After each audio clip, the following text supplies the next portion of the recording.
Bonjour à tous et bienvenue dans une nouvelle édition de Connexion franco-ontarienne. Je me nomme Jacob Guénette et aujourd'hui j'ai le grand plaisir de discuter avec Luc Larocque, directeur adjoint responsable de l'éducation autochtone et de la PALC au Conseil scolaire catholique Franco-Nord. Luc est également un leader francophone dans la communauté du Nipissing West, fortement impliqué dans la Ligue d'improvisation du Nipissing West et entraîneur d'improvisation et de volleyball au secondaire depuis plusieurs années. Bonjour Luc. Bonjour Jacob, merci de m'avoir. Hey, c'est mon plaisir. Merci beaucoup de nous joindre aujourd'hui. Pour commencer, pouvez-vous nous parler un petit peu de vos origines, nous donner un petit peu d'un aperçu de votre parcours de vie? Avec plaisir. Premièrement, bonjour à tous, à toutes. Ça fait plaisir pour moi d'être là. Je me nomme Luc Larocque, je suis originaire de Hillebray, un petit village dans le nord de l'Ontario. J'habite présentement la région de Sturgeon Falls. Je suis dans le Nipissing West. Je suis un homme marié. J'ai deux enfants qui sont jeunes adultes. Euh, En termes de parcours de vie, origine, parcours de vie, je ne vais pas vous cacher, j'ai étudié évidemment à Hillebray. J'ai fait des études privées au secondaire à Cornwall, où je viens du Sacré-Cœur. Je suis allé à l'école Sainte-Marie de New Liskeard. Par la suite, j'ai fait mes études universitaires à l'Université d'Ottawa. J'ai enseigné, j'entame présentement ma 30e année d'enseignement. J'ai enseigné un peu partout en Ontario. J'ai enseigné en Asie pendant 2 ans et je me retrouve à Sturgeon Falls depuis maintenant 23 ans où j'ai œuvré en tant qu'enseignant, animateur culturel, direction adjointe, direction d'école et je suis présentement leader de la PALC au Conseil scolaire catholique Franco-Nord. Un leader de la PALC, ce que ça veut dire, c'est la politique d'aménagement linguistique et culturel. Je suis chargé de tout ce qui est langue, foi, culture franco-ontarienne, ainsi que l'éducation autochtone. Super. Merci pour le petit aperçu. Je sais que tu pourrais continuer pour longtemps. Mais merci. Merci beaucoup pour ça. Et puis, vous avez occupé de nombreux postes au fil des années, comme tu as mentionné, enseignant à direction d'école et maintenant votre rôle actuel au sein du CSCFN. Euh, Quelles sont les leçons les plus importantes que vous avez apprises dans ces différents rôles et comment ces expériences influencent-elles votre travail actuel? Euh, Comme j'expliquais, je suis leader de la PAL. Leader de la PAL pour les 13 conseils scolaires de langue française en Ontario. Ce que c'est en fait comme rôle, c'est d'assurer la vitalité de la langue française, de la culture franco-ontarienne. Euh, En 1994, le ministère a adopté une politique d'aménagement linguistique pour s'assurer de la vitalité de la langue française. Donc, je prends soin de la langue, de la foi, de la langue, de la culture. On me donne un mandat de la foi aussi, ainsi que de l'éducation autochtone. Tu me demandes quelles sont les leçons importantes que j'ai apprises au fil des années. Ça fait présentement 7 ans que j'occupe le poste. Parmi les leçons apprises, puis évidemment, je suis en enseignement. Donc, moi, je vais te parler d'élèves tout le temps, parce que c'est la raison pour laquelle on est là. Euh, j'ai trois, quatre leçons que j'ai apprises au cours du temps, puis je pense qu'elles sont importantes si on veut vraiment combler notre mandat dans les écoles. Premièrement, la leçon de base qu'on doit retenir comme intervenant scolaire, c'est qu'on doit offrir à nos élèves des occasions de parler la langue française. Trop souvent, dans nos écoles, dans nos salles de classe, il y a plus de communication orale entre les élèves, entre l'enseignant et l'élève. C'est du travail au bureau, c'est du travail à l'ordinateur. Mais le mandat numéro un qu'il faut qu'on fasse, c'est qu'on permette à nos élèves d'avoir l'occasion de parler en français. Un autre élément, une autre leçon que j'ai apprise pour permettre à nos élèves de développer leur identité francophone, c'est de leur donner à ces élèves-là des occasions de trouver des référents culturels francophones pertinents. Euh, C'est un jeune qui aime la musique. Qui sont tes référents culturels francophones, artistes musicaux? Si tu es un athlète, qui sont tes artistes, pas tes artistes, mais tes athlètes francophones, tes référents? Donc, dans tous les domaines, si tu es une personne qui est intéressée par la politique, par les affaires, le commerce, qui sont tes référents francophones qui vont te motiver et te stimuler à développer ton identité francophone dans ce domaine-là. Pas toujours facile à faire, à trouver ces référents-là, mais notre job, c'est de présenter ces référents-là à nos élèves. La prochaine chose que je trouve qui est importante, une leçon que j'ai apprise, c'est qu'au fil des années, j'ai appris qu'il faut vraiment essayer de donner des occasions de leadership à nos élèves. Leur demander d'agir comme mentor, leur demander d'agir comme animateur, agir comme capitaine d'équipe, agir comme leader, tout simplement, pour qu'ils puissent développer leur leadership et se rendre compte que c'est correct d'affirmer son leadership en français. Puis la plus grande leçon que moi j'ai apprise personnellement, c'est qu'il faut apprendre à faire confiance à notre jeunesse. Trop souvent, on peut être cynique, on peut être pessimiste par rapport à l'avenir de la francophonie en Ontario, en milieu minoritaire. Mais si on fait confiance à notre jeunesse, puis si on se laisse faire, on va se rendre compte que notre jeunesse va être capable de relever le défi puis faire vivre notre francophonie. Je suis complètement d'accord. Il faut qu'on fasse confiance à notre jeunesse. J'aime ça. Super.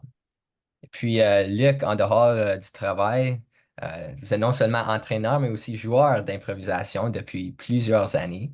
De plus, vous avez été la personne en chef de l'organisation de La Folie, qui est le tournoi provincial d'improvisation des écoles secondaires, qui vient juste de passer, celui en 2024.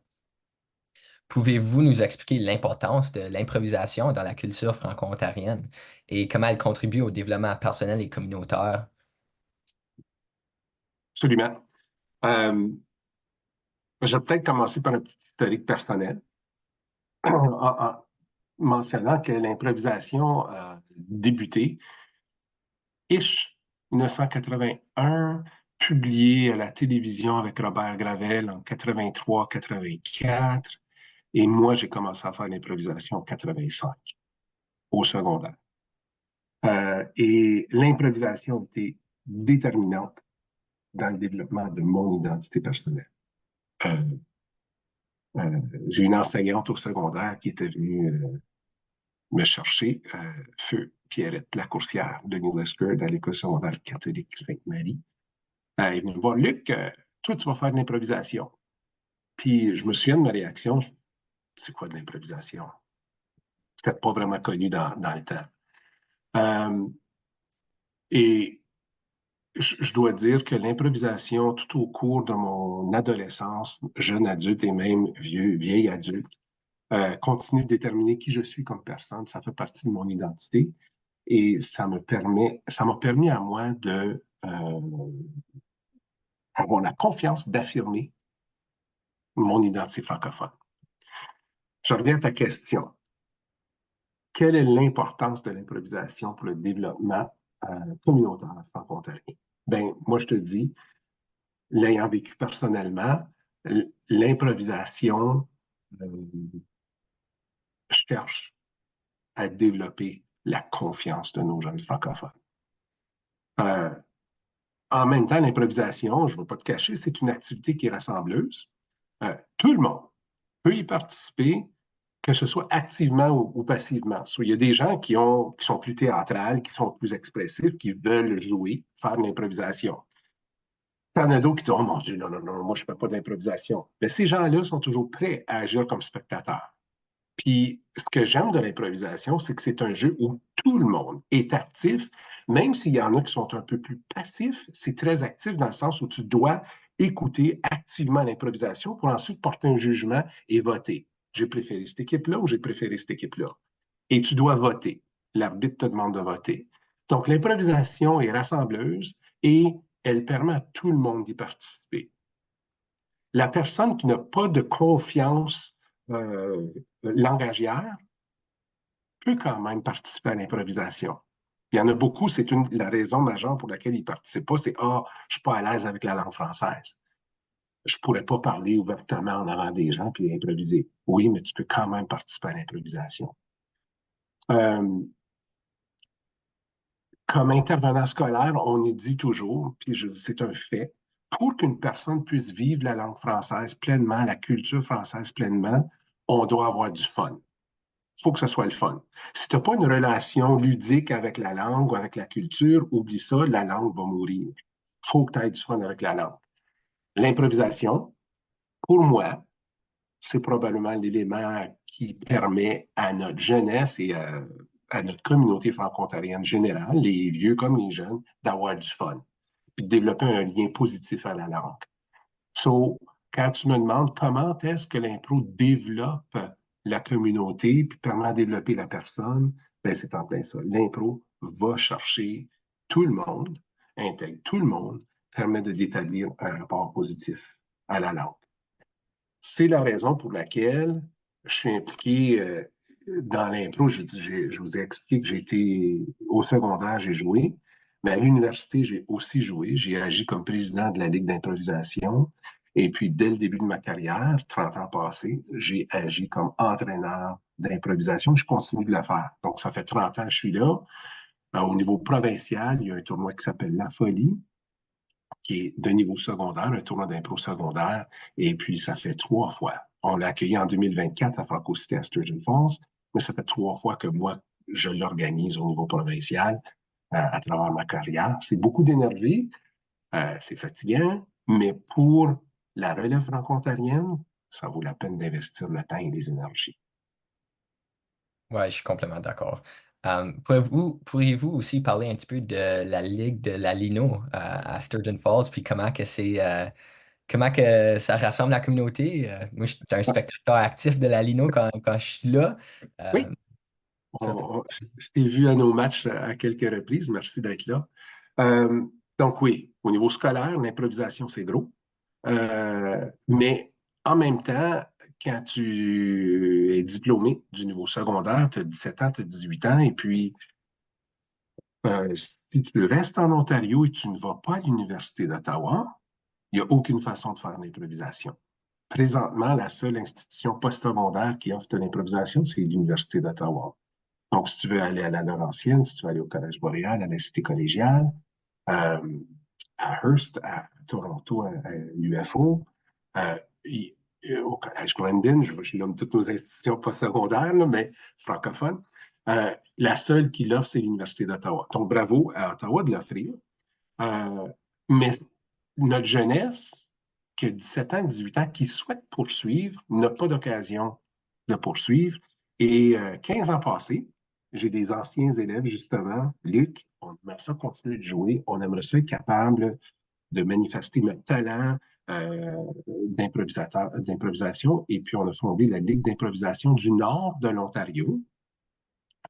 Et puis, autant c'est le nord de l'Ontario, on joue toujours dans le Nipissing West. Il y en a qui la nomment la Ligue d'improvisation de Nipissing West, parce que c'est lié à nous, mais c'est du nord de l'Ontario et on rassemble des gens de partout en province. Il y a des gens qui nous viennent d'Ottawa, de Cornwall, il y a des gens qui viennent de New Liskeard, des gens de la région de Sudbury, des gens de la région de Barrie, Toronto, qui montent jouer, faire l'improvisation adulte. Euh, Ce qui est d'autant plus surprenant, c'est que dans notre foule, qui est environ une centaine de spectateurs, il y a des gens de tous les âges. On offre un spectacle pour public averti. Ça veut dire, dans ma tête, 16 ans et plus. Parfois, il y a des enfants, mais il y a des gens de tous les âges, puis même du troisième âge, qui démontrent pour moi que l'impro, c'est vraiment fait pour tout le monde, pas juste un certain âge. Euh, euh, puis on rit, puis les gens sont actifs. Puis encore une fois, l'identité franco-ontarienne, selon moi, l'improvisation, ça permet de développer cette identité-là, puis cet attachement-là à la langue et à la culture française. Donc oui, la Lino existe depuis maintenant 15 ans. On entame notre 16e saison au mois de septembre 2024. Tous sont la bienvenue à Sturgeon Falls. oui, là, si je suis si je suis en ville, définitivement. Euh, et puis, Luc, pouvez-vous nous parler de l'importance des conseils scolaires dans la vitalité de la communauté franco-ontarienne et comment ils contribuent à l'éducation et à la culture francophone? Absolument. Euh, Il y a présentement 13 conseils de langue française en Ontario. Euh, je reviens à ce que je disais tantôt. En 1994, le ministère de l'Éducation a adopté la politique d'aménagement linguistique, nous donnant comme mandat d'actualiser la langue, d'actualiser la culture et de faire en sorte que nos écoles fassent vibrer la culture et la langue française. Donc, quelle est l'importance des conseils à ce niveau-là? Bien, il est vital. Okay? C'est vital ce qu'on offre comme service. On joue un rôle, selon moi, un rôle déterminant dans la vitalité de la communauté franco-ontarienne. Euh, je vais aussi ajouter que l'éducation en langue française en Ontario est un droit fondamental pour tout le monde. Euh, si tu es un ayant droit, si tu es une personne qui a le droit d'avoir ton éducation en français en Ontario, c'est un droit. Assure-toi d'être capable d'obtenir ce service-là. Donc, en me demandant quelle est l'importance des conseils, moi, je te dis que l'importance est vitale. Comment est-ce qu'on assure cette vitalité-là de la langue française? Mais encore une fois, je reviens que les écoles ont le mandat.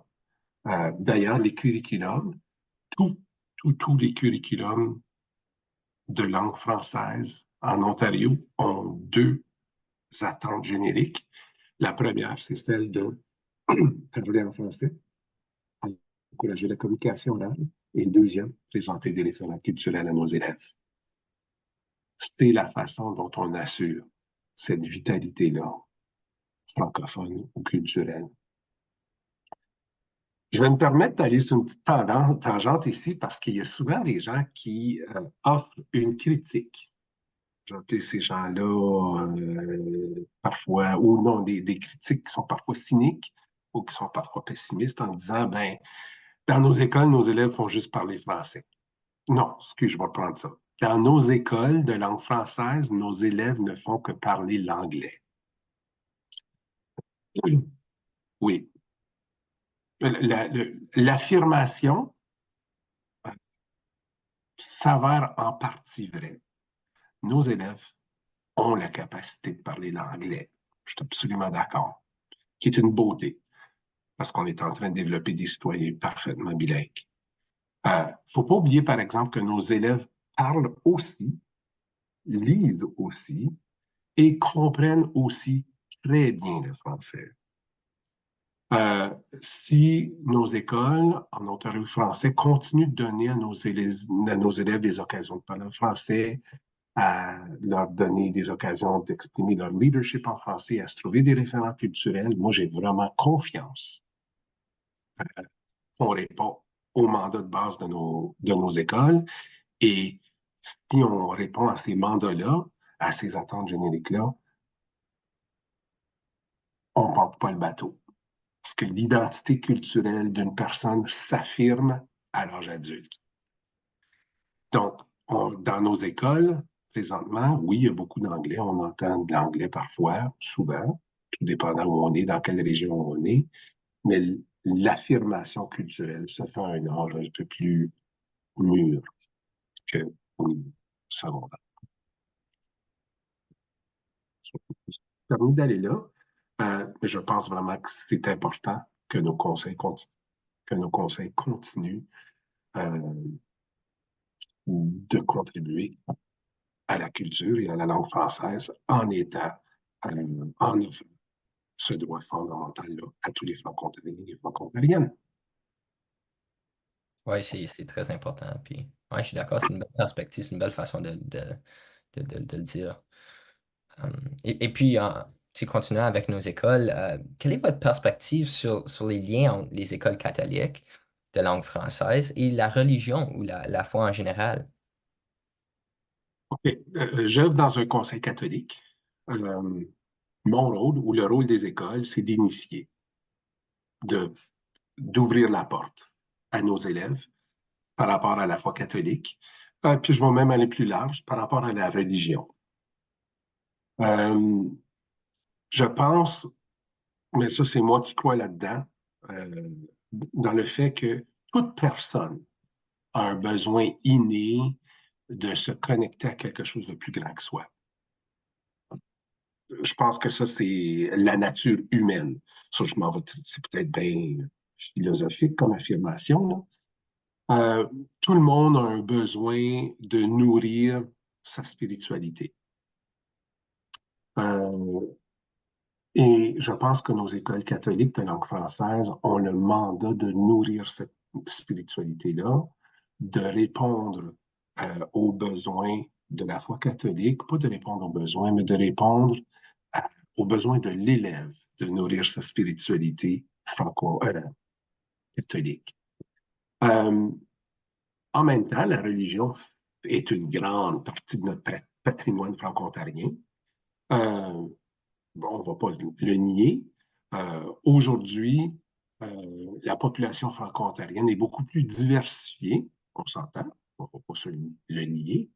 Euh, mais nos écoles ont le mandat de guider les élèves, de faire, euh, de développer la foi de leurs élèves. Et je pense que ma plus grande préoccupation, c'est de voir qu'il est possible de vivre sa foi en français. Puis tu parles de n'importe quelle religion, puis je fais abstraction des conseils scolaires de langue catholique. Un élève ou un adulte qui veut vivre sa foi, sa religion, peu importe la religion, j'espère qu'il est capable de développer sa foi ou sa religion en français. Moi, c'est ça qui est essentiel.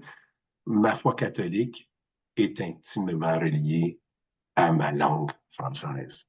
Et je souhaite que tout le monde puisse développer un rapport positif à la langue, un rapport positif à la religion catholique, sachant que la langue française euh, est le moyen d'expression de cette foi-là. Oui, bien sûr, bien sûr. Je suis complètement d'accord. Et puis, en tant que leader francophone aussi, dans plusieurs différents aspects de ta vie, quelles sont vos principales aspirations pour le développement de la communauté franco-ontarienne, notamment en termes d'éducation et de culture? Ce que je souhaite pour notre jeunesse, puis pour tous les francophones en général, là, en Ontario, là, mais pour notre jeunesse, euh, c'est que je souhaite, j'ai deux, trois aspirations. La première serait probablement que nos élèves ou notre jeunesse continuent de développer le courage de s'affirmer, de s'émanciper en français. Je souhaite que nos élèves soient capables de dire, moi, je suis digne euh, de parler français. Je suis, euh, ma langue française vaut la peine. Je souhaite qu'ils Ouais. développent ce courage-là. Euh, je souhaite aussi que notre jeunesse continue de prendre la parole avec confiance. On parle beaucoup d'insécurité linguistique. Euh, on entend, si tu vas ailleurs, je vais donner un exemple, par exemple, tu vas au Québec, puis on dit, ah, tu viens d'Ontario, ça, tu parles anglais. Mais parle le français avec confiance. Peu importe où tu viens, peu importe l'accent que tu as. Que tu viennes du sud, du nord, de l'est, du centre, affirme ta langue comme avec confiance. Puis même si tu n'es pas solide dans tous les mots, tu n'as pas les mots exacts, utilise les mots que tu as. Puis s'il y a un mélange d'anglais là-dedans, tant mieux. Affirme-toi avec confiance. Puis finalement, je souhaite que notre jeunesse devienne les modèles et les référents des générations prochaines. Euh, nos jeunes dans nos écoles ont des modèles, ont des référents. Puis souvent, ce sont des parents, des membres de la famille, c'est souvent des artistes de la région, ce sont souvent des athlètes de la région. Euh, mais notre jeunesse a besoin aussi de devenir des référents culturels, langagiers de l'avenir. Donc, tu parles de quelles sont mes aspirations, ben, c'est qui développe le courage de s'affirmer dans la culture, dans la langue française, qu'il continue de prendre la parole avec confiance, et qu'ils deviennent eux-mêmes des référents, des modèles pour les générations à venir. Luc, merci beaucoup, beaucoup d'avoir partagé avec nous aujourd'hui vos expériences et votre passion. Ça fait plaisir. Pour nos auditeurs, allez visiter notre site web et faites un don à la Fondation franco-ontarienne pour soutenir plusieurs différentes initiatives de la communauté franco-ontarienne. Au revoir et à la prochaine fois.